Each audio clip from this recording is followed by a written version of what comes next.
नमस्कार दोस्तों, sports engineer में आप सभी का बहुत बहुत स्वागत है। मेरा नाम है दीपक भालोठिया और आज इस वीडियो में स्पोर्ट्स ट्रेनिंग के क्वेश्चन आंसर्स का हम सातवां पार्ट डिस्कस करने जा रहे हैं। पहले के पार्ट आप देख लीजिए अगर आपने नहीं देखे हैं। चैनल पे आपको पहले के जो पार्ट हैं उनकी प्लेलिस्ट मिल जाएगी। और दोस्तों, वीडियो शुरू करने से पहले अगर आपने चैनल को सब्सक्राइब नहीं किया है तो सब्सक्राइब जरूर कर लीजिए। फेसबुक, इंस्टाग्राम, ट्विटर इन सभी पे जुड़ने के लिए आप स्पोर्ट्स इंजीनियर टाइप कीजिए, आपको वहां पे अपना चैनल मिल जाएगा। और आपको अगर सभी वीडियोस की पीडीएफ और चैनल की नई अपडेट्स के बारे में जानकारी लेनी है तो टेलीग्राम चैनल को ज्वाइन कर सकते हैं। इन सभी के लिंक्स आपको डिस्क्रिप्शन में भी मिल जाएंगे। वीडियो शुरू करते हैं। पहला क्वेश्चन है, खेलों में प्रतिभा खोज के लिए कौन सा कारक सबसे अधिक महत्वपूर्ण होता है? मोस्ट इंपोर्टेंट फैक्टर हमें बताना है टैलेंट सर्च स्पोर्ट्स के अंदर। राइट आंसर क्या है? मोटर गुणवत्ता, मोटर एबिलिटी। जब आप स्पोर्ट्स में टैलेंट सर्च करते हो तो ये फैक्टर होना बहुत ज्यादा जरूरी है। मोटर एबिलिटी का मतलब मोटा मोटा ये समझ लीजिए कि आप कोई काम को किस तरीके से कर सकते हो, मतलब आपकी जो फिजिकल मूवमेंट्स हैं वो आती हैं मोटर एबिलिटीज में। किसी काम को कितने जल्दी कर सकते हो या फिर आपका किसी काम को करने का रिएक्शन कितना होता है।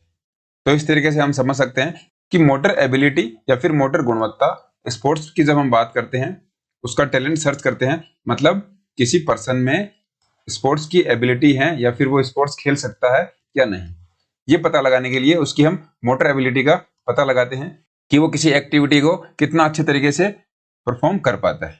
तो मोटर एबिलिटी बहुत ज्यादा जरूरी है जब हम स्पोर्ट्स में टैलेंट सर्च की बात करते हैं तब। नेक्स्ट है, व्यायाम के समय अधिकतम ऑक्सीजन को ग्रहण करने की दर को कहते हैं। जब हम एक्सरसाइज करते हैं तो एक्सरसाइज के दौरान हम जब ऑक्सीजन ले लेते हैं मैक्सिमम अमाउंट में, उस रेट को क्या कहते हैं, उस दर को हम क्या बोलते हैं? राइट आंसर इज एरोबिक क्षमता। एरोबिक कैपेसिटी होता है, ये हमारा करेक्ट आंसर हो जाएगा।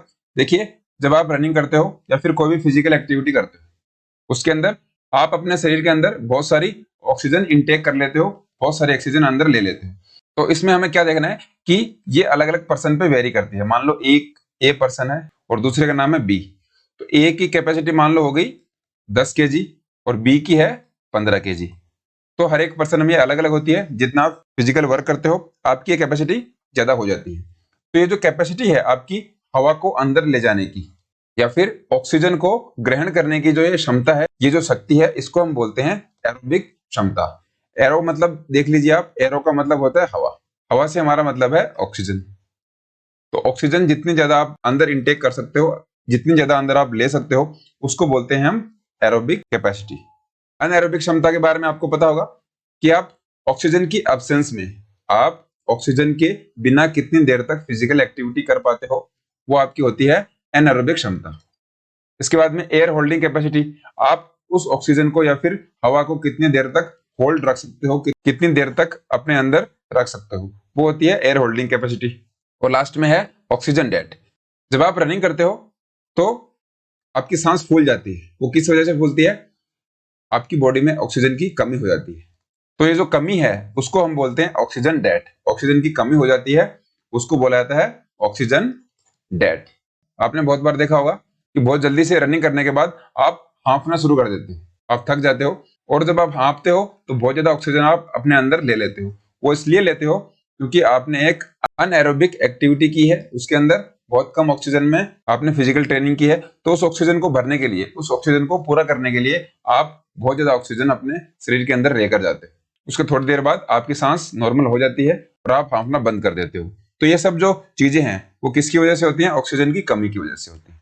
और ऑक्सीजन की जो कमी होती है उसको हम बोल देते हैं ऑक्सीजन डेट। नेक्स्ट है, खेल भावना जैसा नैतिक मूल्य खिलाड़ी किससे ग्रहण करता है?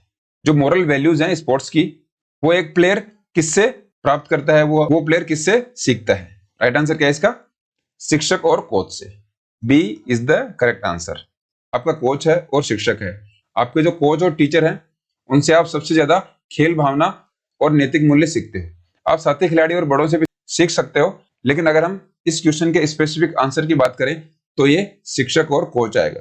क्योंकि जब एक नॉर्मल प्लेयर खेलना स्टार्ट करता है तो उसको पता नहीं होता कि जीत और हार में क्या फर्क है। वो जीतने पर बहुत ज्यादा खुश हो जाता है और हारने पर बहुत ज्यादा निराश हो जाता है।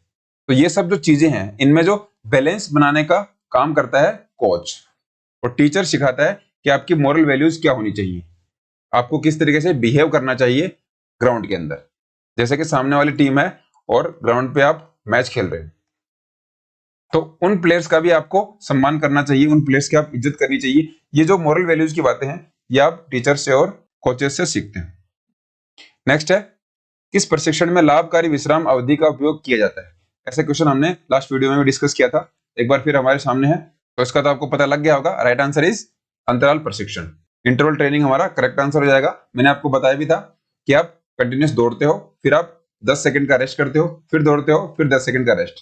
तो ये जो रेस्ट है ये भी इस ट्रेनिंग के अंदर काम में आता है, उसको हम बोलते हैं इंटरवल ट्रेनिंग।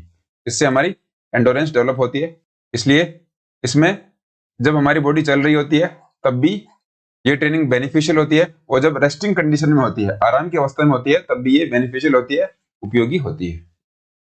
नेक्स्ट क्वेश्चन है, निम्न में से कौन से प्रकार शारीरिक दक्षता को मापने की विधि नहीं है? इनमें से 4 मेथड हमें दिए गए हैं और हमें बताना है कि फिजिकल एफिशिएंसी को मापने का कौन सा मेथड नहीं है। राइट आंसर क्या है इसका? ऊंचाई मापना। D is the correct answer.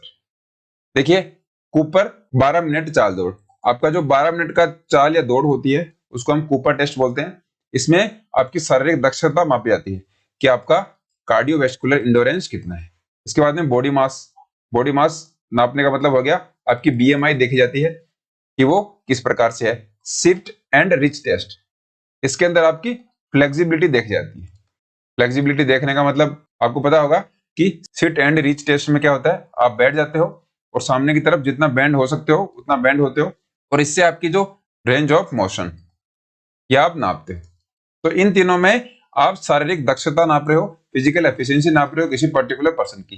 लेकिन ऊंचाई मापना कोई फिजिकल दक्षता नहीं होती, किसी की हाइट कम होती है, किसी की हाइट ज्यादा होती है, तो ये फिजिकल एफिशिएंसी नहीं होती।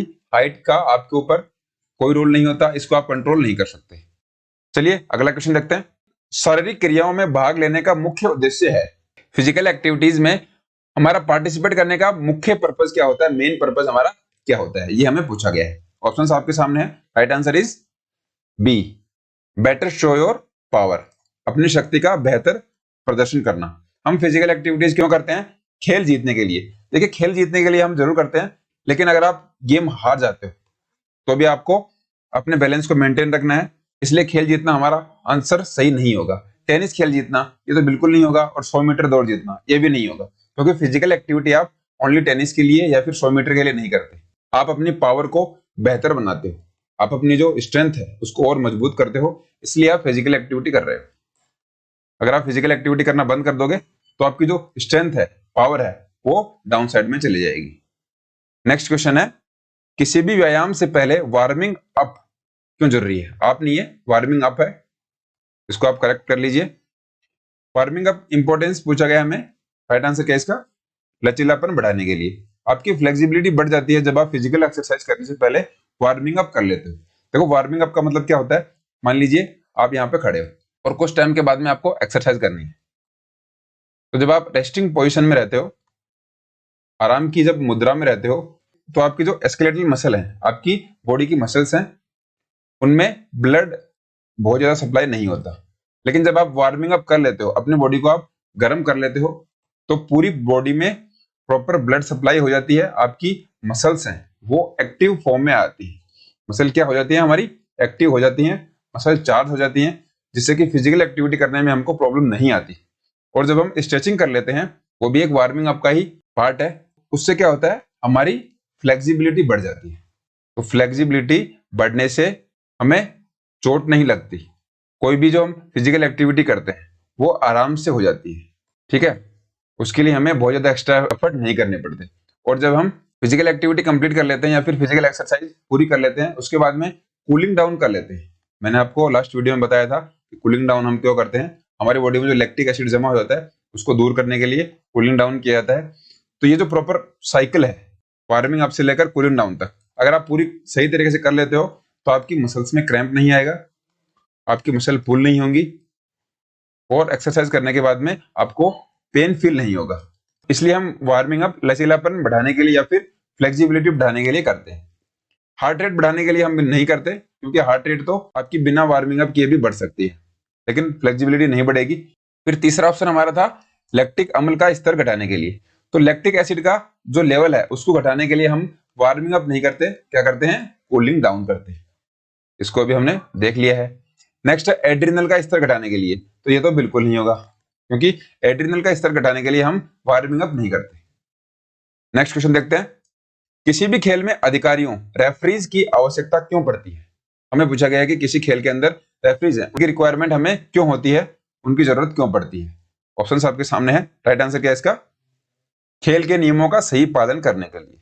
B is the correct answer, following the rules of the game correctly. क्योंकि देखिए रेफरी नहीं होगा तो हर एक टीम जीतने के लिए खेलती है और वो नियमों की अनदेखी करेगी, जिससे कि अव्यवस्था फैल जाएगी, इम्बैलेंस हो जाएगा और मैच भी अच्छे से नहीं हो पाएंगे। तो इसके लिए नियमों के अंदर जो भी रूल्स बनाए गए हैं या फिर जो भी लॉज बनाए गए हैं उनके अंदर रेफरी टीमों को खिलाता है, जिससे कि एक स्पोर्टिंग इन्वायरमेंट डेवलप होता है, एक खेल का अच्छा वातावरण डेवलप होता है। बाकी ऑप्शन से देख लेते हैं। खिलाड़ियों के शारीरिक स्वास्थ्य में मदद करना, ये काम रेफरीज का नहीं होता, कोच और फिजियोज का होता है। पैसा कमाने के लिए, ऐसे ऑप्शन कभी भी एग्जाम में आप सही मत कर देना, पैसा कमाना कोई आंसर नहीं हो सकता। नाम कमाने के लिए रेफरी की आवश्यकता पड़ती है, ये भी बिल्कुल बेतुका सा एक ऑप्शन है। इसलिए राइट आंसर हमारा हो जाएगा रूल्स को करेक्टली खिलाड़ियों के द्वारा फॉलो करवाना। नेक्स्ट है, लचीलापन को शारीरिक स्वास्थ्य के लिए क्यों महत्वपूर्ण माना गया है। हमें पूछा गया है कि फ्लेक्सिबिलिटी को इंपॉर्टेंस क्यों मिली है फिजिकल हेल्थ के लिए।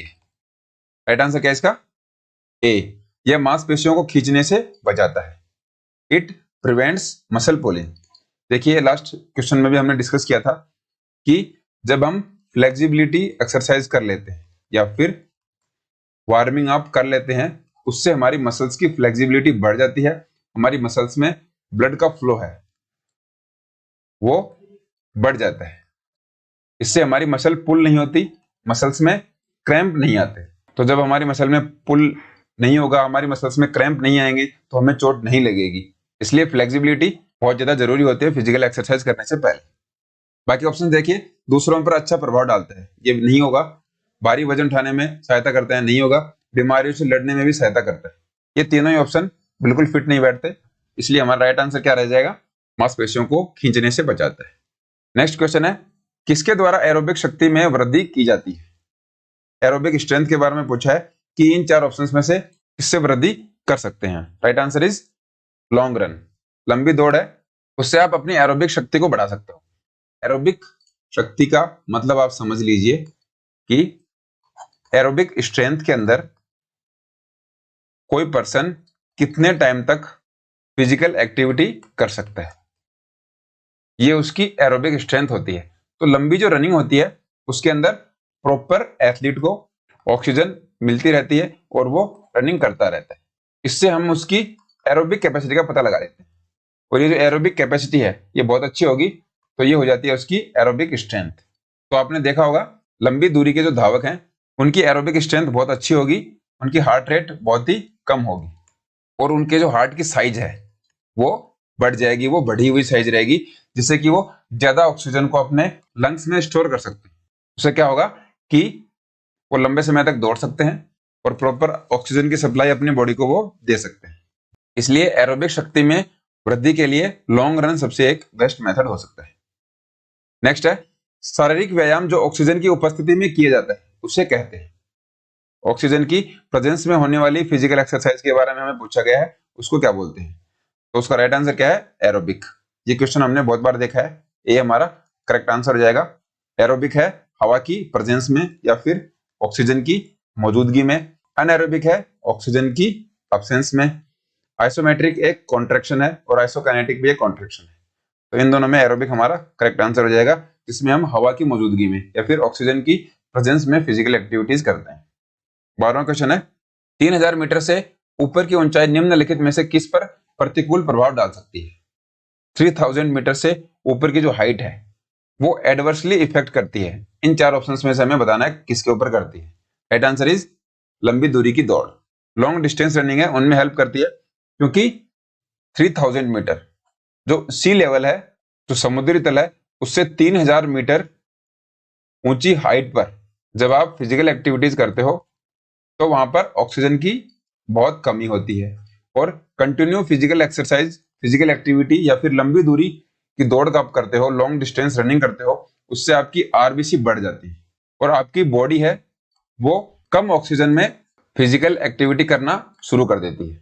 उससे क्या होता है कि जब आप इस 3000 मीटर की हाइट से नीचे नॉर्मल हाइट के ऊपर आओगे तो आपकी आरबीसी बढ़ी हुई होगी और आपकी बॉडी कम ऑक्सीजन में फिजिकल एक्टिविटी अच्छे से कर पा रही होगी। उससे क्या होता है, हमारी जो लंबी दूरी की दौड़ है उसमें हमें बहुत ज्यादा बेनिफिट मिलता है।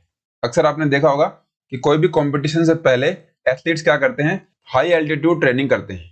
हाई एल्टीट्यूड ट्रेनिंग यही होती है, 3000 मीटर ऊंची हाइट पे जाके वो लॉन्ग डिस्टेंस रनिंग करते हैं, इससे उनकी आरबीसी बढ़ जाती है और वो किस में हेल्प करती हैं, कंपटीशन के अंदर बहुत ज्यादा हेल्प करती है।